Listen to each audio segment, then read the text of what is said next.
Hello everyone, multiplication tricks. ಇವತ್ತು ನಾವು ಯಾವ ನಂಬರ್ನಾರು 5, 25, 125 ಮತ್ತು 625 ಇಂದ ಮಲ್ಟಿಪ್ಲೈ ಮಾಡಬೇಕು ಅಂದರೆ ಯಾವ ರೀತಿ ಈಸಿಯಾಗಿ ಮಲ್ಟಿಪ್ಲೈ ಮಾಡೋದು ಅಂತ ನೋಡೋಣ. ಅದಕ್ಕೂ ಮುಂಚೆ ನಾವು 5 ಅಂತ ಅಂದರೆ 10/2, 25 ಅಂತ ಅಂದರೆ 100/4, 125 ಅಂತಂದರೆ 1000/8, 625 ಅಂತಂದರೆ 10,000/16. ಇದನ್ನು ಚೆನ್ನಾಗಿ ನೆನಪಲ್ಲಿ ಇಟ್ಕೋಬೇಕು. ಸೇಮ್ ಬರುತ್ತೆ ನೋಡಿ. 10/2 ಅಂದರೆ 5 ಸೊ ನಿಮಗೆ ಸೇಮ್ ಆನ್ಸರೇ ಸಿಗತ್ತೆ. ಫಸ್ಟು ನಾವು ಯಾವ ರೀತಿ ಮಲ್ಟಿಪ್ಲೈ ಮಾಡೋದು ಅಂತ ನೋಡೋಣ. ಈಗ 208 × 5 ಅಂತ ಕೊಟ್ಟಿದ್ರು ಅಂದ್ಕೊಳ್ಳಿ. ಸೊ 5 ಅಂತ ಅಂದರೆ ಏನು? 10/2 ಅಲ್ವಾ? ಸೊ ಇವಾಗ ಇದನ್ನು 2 ಇಂದ ಡಿವೈಡ್ ಮಾಡಬೇಕು. ಅವಾಗ ಏನಾಗುತ್ತೆ? 104 ಬರುತ್ತೆ. ಅದನ್ನು ಏನು ಮಾಡಬೇಕು? 10ಗೆ ಮಲ್ಟಿಪ್ಲೈ ಮಾಡಬೇಕು. ಸೊ 1040 ಇದು ಆನ್ಸರ್. ನೋಡಿ ಎಷ್ಟು ಈಸಿಯಾಗಿ ಬಂತು. ಅದೇ ರೀತಿ ಇನ್ನೊಂದು ನಂಬರ್ನ ಚೆಕ್ ಮಾಡೋಣ. 25 ಬರ್ಕೊಂಡು ಯಾವ ರೀತಿ ಬರುತ್ತೆ ಅಂತ.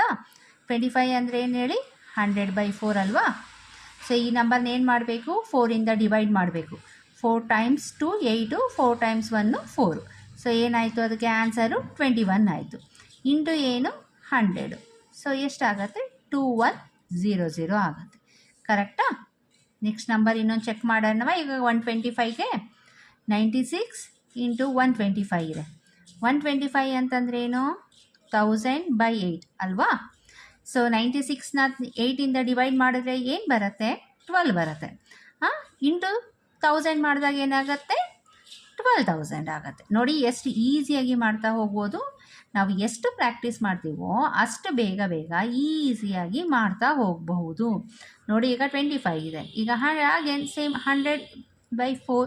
ಸೊ ಇದನ್ನು 4ಇಂದ ಡಿವೈಡ್ ಮಾಡಿದ್ರೆ ಎಷ್ಟಾಯಿತು? 6 × 24 ಬರುತ್ತೆ. So 6 2 × 100 that is 6200. ಎಷ್ಟು ಈಸಿಯಾಗಿ ಬರುತ್ತೆ ನೋಡಿ ಆನ್ಸರ್ಸ್ನ. ಈ ಟ್ರಿಕ್ಕು ನಿಮಗೆ ಇಷ್ಟ ಆದಲ್ಲಿ please like, share, subscribe and comment. Thank you.